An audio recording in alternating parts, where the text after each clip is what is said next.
Sarawak kini melakar satu lagi pencapaian bersejarah apabila kerajaan negeri memperkenalkan kursus aeroangkasa di institusi pengajian tinggi tempatan. Ia menerusi penubuhan Akademi Aeroangkasa di Sentex Lundu yang mencerminkan komitmen negeri untuk membina tenaga kerja mahir dalam bidang teknologi tinggi serta memperkukuh ekosistem aeroangkasa serantau. Langkah berani ini mendapat sambutan menggalakkan daripada masyarakat, khususnya dalam kalangan belia yang melihat bidang aeroangkasa sebagai peluang kerjaya berprestij dan berpendapatan tinggi. Selain teori, kursus ini turut menekankan aspek latihan praktikal seperti kejuruteraan pesawat, teknologi drone dan sistem komunikasi satelit. Menurut Menteri Pendidikan, Inovasi dan Pembangunan Bakat Sarawak, Datuk Roland Sagahwiin, menyatakan bahawa industri ini berpotensi mewujudkan sehingga 30,000 pekerjaan baharu sejajar dengan misi Sarawak menjadi hub pelancaran satelit orbit rendah di Asia Tenggara. Antara perancangan lain termasuklah pembangunan kampus aeroangkasa di Lundu serta penubuhan fakulti aeroangkasa di ICATS University College. Pengenalan kursus ini turut dijangka memberi limpahan ekonomi kepada negeri dengan merancangkan industri sokongan seperti pembuatan komponen, penyelenggaraan teknikal dan perkhidmatan logistik. Sebanyak RM95,986 geran pertubuhan sukarela kebajikan PSK telah disalurkan kepada 9 pusat aktiviti warga emas Pawai negeri ini setakat Mei. Geran itu bagi membiayai pelaksanaan pelbagai program dan aktiviti sosial, pendidikan, agama dan sokongan psikososial. Menteri Pembangunan Wanita, Kanak-kanak dan Kesejahteraan Komuniti, Datuk Seri Fatimah Abdullah menerusi kenyataan berkata, langkah itu supaya warga emas kekal aktif, sihat dan berdikari. Tahun lepas, geran PSK berjumlah RM100,215 diserah kepada 10 pawai seluruh negeri. Dalam perkembangan sama, Datuk Seri Fatimah memaklumkan, setakat April tahun ini, 324,682 warga emas telah berdaftar sebagai pemegang kenyalang Gold Card KGC. Mereka menerima pelbagai faedah dan keistimewaan melalui pemberian diskaun, ribat serta akses kepada perkhidmatan ditawarkan 1,075 premis perniagaan dan penyedia perkhidmatan yang berdaftar sebagai rakan strategik KGC. Bagi faedah kesihatan warga emas SCHB pula, kerajaan negeri meluluskan peruntukan RM50 juta tahun ini. Hingga 30 April, 176,890 warga emas telah berdaftar dalam sistem SCHB, manakala 279 hospital dan klinik swasta berdaftar sebagai panel. 57,252 warga emas sudah menggunakan kemudahan tersebut melibatkan perbelanjaan RM8.29 juta.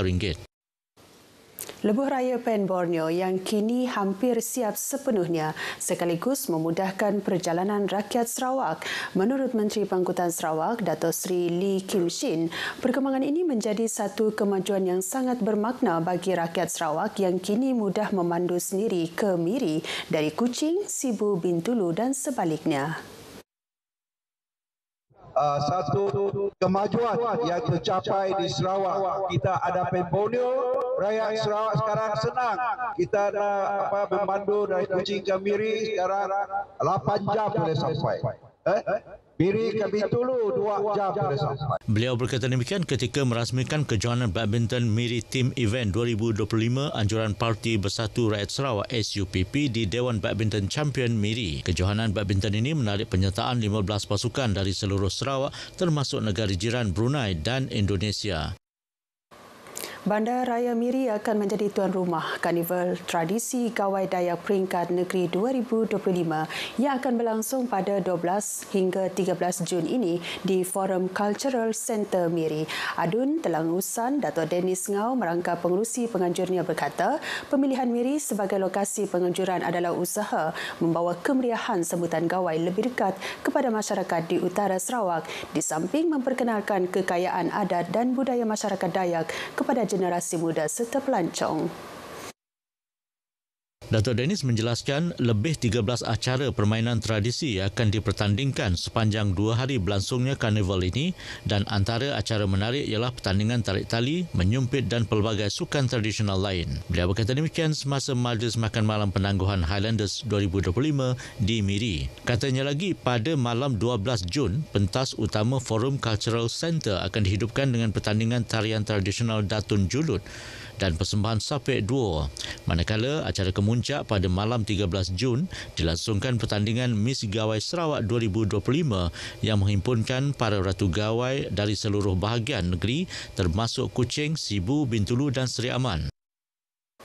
Irama petikan Sapek Det Dia Tapung Kitan tidak asing lagi dimainkan untuk menyambut kedatangan tetamu semasa acara majlis keramaian. Alunan Sapek itu hari ini bukan hanya dimainkan oleh golongan yang berusia namun semakin mendapat sambutan oleh generasi muda yang mahu memartabatkan permainan alat muzik tradisional orang Ulu itu. Persembahan instrumen sapek dimainkan 3 anak muda orang Ulu yang dicungkil bakat oleh RTM dan merupakan finalis pertandingan sapek junior musim pertama dan kedua, antara yang mencuri perhatian semasa sambutan Rumah Terbuka Gawai Dayak peringkat Sarawak 2025. Berasal dari kampung Longmoh Ulu Baramiri, Martinus Njok Sebi, berusia 23 tahun, berharap lebih ramai orang akan mengenali dan memainkan instrumen muzik tradisional itu. Jadi kami sebagai pemain sapek dengan kami showcase sapek kan. So I hope orang tunjuk rasa minat lah dan mau belajar sapek dalam masa yang akan datang. Sementara itu, Dexter Wong Kian Hao yang berdarah campuran Kayan dan Cina menyatakan beliau mula tertarik untuk belajar bermain sapek sejak berusia 15 tahun lagi. Masa tu saya melihat cousin saya yang bermain sapek.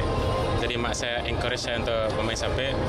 Dan start dari situlah saya start minat dengan sapek saya. Kerana saya ada mix Kayan juga. Jadi dia macam membuat saya bangga lah, rasa bangga untuk showkan alat instrumen orang Ulu. Manakala bagi Muhammad Iqmal Hakim yang lebih mesra dengan panggilan Cimal, berketurunan Sekapan, Melayu dan Iban, mempelajari sendiri muzik sapek sejak berumur 10 tahun menerusi laman media sosial. Kini memang sangat ramai anak muda minat dengan alat muzik sapek. Media sosial main peranan. Even kami pun selalu promote juga alat muzik sapek dalam media sosial. Ia adalah salah satu faktor kena kami menghidupkan balik dan mengangkat balik alat muzik sapek itu sebab kami lahir daripada etnik minoriti di Sarawak.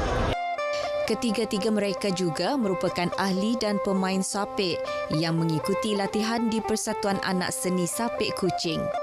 Dengan penglibatan secara berterusan dan minat mendalam anak muda dalam persembahan sapek, instrumen muzik tradisional itu terus terpelihara dan menjadi kebanggaan yang menjadi identiti budaya dan warisan Bumi Kenyalang. Tasik Biru di Bauk kembali menjadi tumpuan orang ramai sempena cuti umum selepas pembangunan semula siap pada Mei lalu. Tinjauan RTM mendapati ribuan pengunjung membanjiri kawasan pelancongan popular itu untuk menikmati keindahan alam semula jadi serta pelbagai aktiviti rekreasi yang ditawarkan. Keindahan berwarna biru kehijauan yang terbentuk daripada bekas lombong emas ini terus menarik minat pelancong tempatan dan luar kawasan. Antara aktiviti yang paling mendapat sambutan ialah pelayaran bot dan perahu kayu iaitu paddle boat. Selain itu, pengunjung juga berpeluang berjalan di atas jambatan terapung yang merentasi Tasik dengan berlatar belakangkan pemandangan yang indah.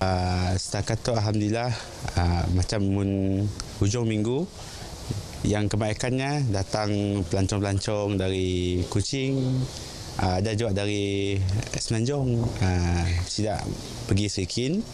Biasanya lepasnya balik Serikin memang tidak akan singgah di Tasik Biru lah. Bila tidak singgah di Tasik Biru, tidak memang akan cari kedai-kedai.